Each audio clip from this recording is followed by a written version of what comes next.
शिरोळ तालुक्यातील अब्दुल्लाट जिल्हा परिषद मतदारसंघात महाविकास आघाडीकडून स्वाती मधाळे, अब्दुल्लाट पंचायत समितीमधून अभिजित मोहिते तर अक्कीवाट पंचायत समितीमधून बाळसिंग राजपूत निवडणूक रिंगणात आहेत.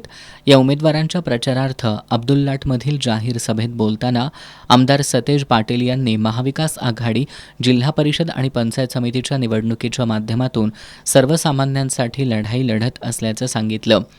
या निवडणुकीत सर्वसामान्यांचे अश्रू पुसण्याचं काम करणाऱ्यांच्या पाठीशी आपण ठामपणे उभे राहा असं आवाहन त्यांनी केलं.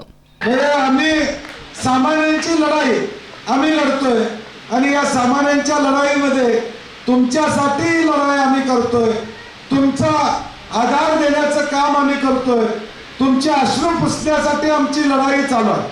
आज गणपतराव दादांचा मुलगा उभारलेला नाही, राजू शेट्टींचा मुलगा उभारलेला नाही, बंटी पाटलाचा मुलगा पोरगी उभारलेली नाही. आमची लढाई नाही, कार्यकर्त्यांसाठी लढाई आहे.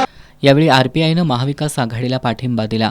यावेळी मधुकर पाटील, पृथ्वीराज यादव, सचिन शिंदे, विश्वजित कांबळे, दरगू गावडे, शेखर पाटील, शीतल अवघडी, माजी सरपंच अण्णाप्पा खोत, उदगाव बँकेचे संचालक दिलीप पाटील, रघुनाथ पुजारी, हयातचंद्र जमादार, साताप्पा कोलते, बाळासाहेब सुतार, समितीनाथ शेट्टी, रमेश पाटील, अश्विनी कांबळे, सागर पाटील, पौर्णिमा गोंधळी, शशिकला वाईकर, विजय गायकवाड, बाळाबाई कांबळे, बाळाबाई पुजारी, अनिता उगारे, ॲडव्होकेट अनिरुद्ध कांबळे, अक्काताई कोळी, सतीश कोळी यांच्यासह ग्रामस्थ उपस्थित होते.